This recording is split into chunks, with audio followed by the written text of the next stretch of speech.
नमस्कार भैया बहनों। हमने पोएम पढ़ी थी द काइट, पतंग। अब उसके प्रश्नोत्तर करने हैं। देखिए पहला प्रश्न, how does the kite look? पतंग कैसी दिखती है? सवाल बन सकता है ये। उत्तर होगा पतंग ब्राइट दिखती है। इसमें पोइम में लाइन लिखी है, इट लुक्स ब्राइट। यह कैसी दिखती है? चमकीली दिखाई देती है। अच्छा, ये कब दिखती है चमकीली? तो इस पर भी एक प्रश्न बना, when does it look bright? यह ब्राइट कब दिखाई देती है? कब दिखाई देती है ब्राइट? इसमें लिखा है it looks bright when it is new. यह तब ब्राइट दिखती है जब यह नई होती है, नवीन हो तो आपको ब्राइट दिखेगी। फिर एक क्वेश्चन और बनाया, where does a kite fly? पतंग कहाँ उड़ती है? A kite flies in the sky. एक पतंग आसमान में उड़ती है, आकाश में उड़ती है। फिर सवाल बनाया, व्हाट डज इट डू? यह क्या करती है? पतंग क्या करती है? तो हम कह सकते हैं इट डाइव्स एंड डिप्स। यह गोते लगाती है, ऊपर से नीचे आना, नीचे से वापस ऊपर जाना, वक्राकार रूप में घूमना, तो ये इसका डाइविंग कहलाता है, गोता लगाना। एंड डिप्स, कभी कभी डुबकी भी लगाती है, कभी नीचे आती, कभी ऊपर चली जाती है। What does it snap? यह क्या लहराती है? किस चीज़ को झटके मारती है? किस पे स्नैपिंग करती है? तो कहा इट स्नैप्स इट्स टेल। किसको झटकती है? इसकी टेल को झटकती है। इसकी टेल पर, इसकी पूँछ जो होती है, पतंगों की पूँछ लगा लगा के क्या किया जाता है? उड़ाया जाता है। तो what does it snap? It snaps its tail. How does it soar? यह तैरती कैसे है? तो लिखा it soars like a ship. How does it soar? यह कैसे तैरती है? यह जहाज की तरह तैरती है। जैसे सागर में पानी के ऊपर शिप तैरता है, ऐसे यह काइट है, ये फ्लाइंग करती है, सॉरिंग करती है। How does it ride? यह ऊपर कैसे उठती है? राइडिंग कैसे करती है? सवारी कैसे करती है? तो लिखा it rides as over tides of wind.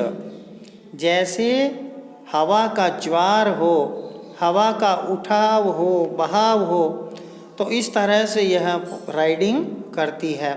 जैसे जैसे हवा ऊपर उठेगी तो यह भी क्या हो जाएगी? ऊपर उठ जाएगी। हवा के साथ साथ इसका राइडिंग होता है, इसका चलना होता है। Where does it climb to? यह कहाँ चढ़ती है? कहाँ चढ़ती है? It climbs to the crest of a gust.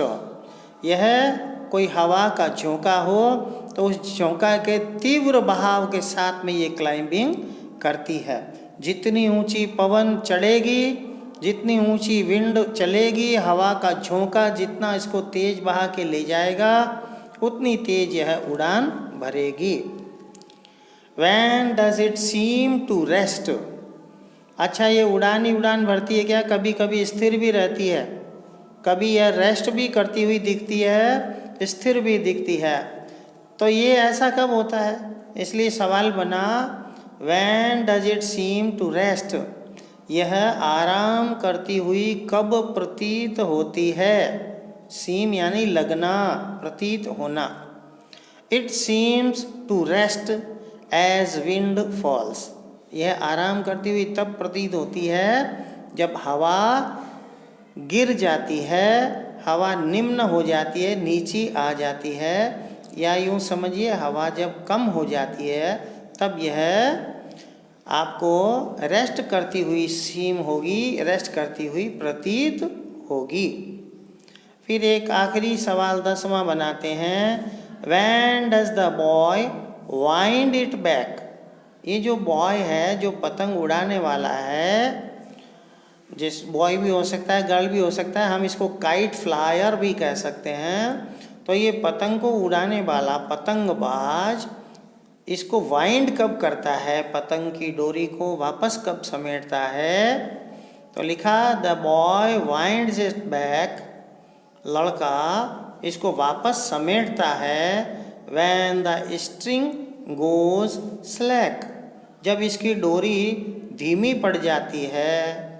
जब इसकी डोरी धीमी पड़ जाएगी, ढीली पड़ जाएगी, स्लैक हो जाएगी, तब इस स्लैक को क्या करेगा, अपनी चरखी पर लपेटेगा, वाइंड करेगा। When does the wind it back, तो the boy winds it back when the string goes slack. इसमें क्वेश्चन में डज लगा, वाइंड के साथ में हमने आंसर में SES लगाया। 9वें सवाल में भी पहले हमने डज लगाया था, सीम के साथ S लगाया, सीम्स। फिर क्वेश्चन में डज है, तो जहाँ जहाँ से डज हटा है वहाँ वहाँ वर्ब में हमने SES जोड़ा है।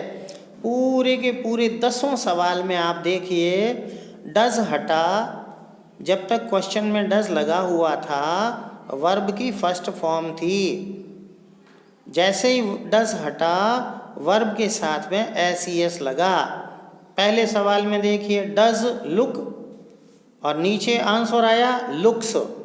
दूसरे में देखिए डज लुक और फिर आंसर में देखा हमने डज हटा लुक्स बन गया। फिर आया डज फ्लाई, हमने बनाया फ्लाइज डज हटा के, है ना। फिर हमने बनाया डज इट डू, हमने इसको डाइव, जो ये काम करती है, क्या काम करती है, उसमें डज हटा, डाइव के साथ में S लगाया, डाइव्स एंड डिप्स। फिर स्नैप के साथ में डज हट गया था, आंसर में लगा स्नैप्स। फिर सोअर के साथ में डज था, वो हटाया, तो नीचे आंसर में आया सॉर्स। फिर राइड के साथ डज हटाया, राइड्स, है ना।